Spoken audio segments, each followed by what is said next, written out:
Hello everyone, তো আমার একটা নতুন মিনি ব্লগে তোমাদের সবাইকে স্বাগত। তো আজকে সকাল সকাল উঠে পড়েছি, আর এত ঠান্ডা পড়েছে এই কদিন যে কি বলবো। তো সকাল সকাল উঠে ফ্রেশ হয়ে রেডি হয়ে গিয়েছি। আজকে এত কুয়াশা পড়েছে যে আমি নাক কান ভালোভাবে ঢেকে নিয়েছি।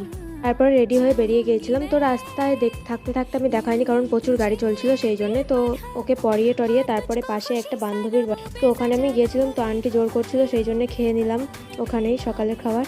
তো তারপরে বাড়ি এসে দেখি মা এত কিছু রান্না করেছে। এখানে ছিল মাছের তেল, তারপরে মাছের একটা তরকারি করেছিল, আর করেছিল মাংস আর ওলকপি আলু আর চিংড়ি মাছের একটা তরকারি।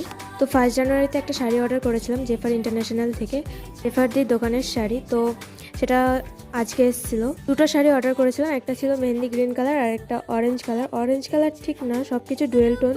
দুটো যতটা আশা করেছিলাম তার থেকেও অনেক বেশি ভালো এসছে, কোয়ালিটিটা খুবই ভালো। তো তারপরেও আমার সন্ধ্যেবেলা আবার দুটো পরানো ছিল, তো আমি আবার পড়তে বসে গেছিলাম। তো ভিডিওটা আজকে এই পর্যন্তই।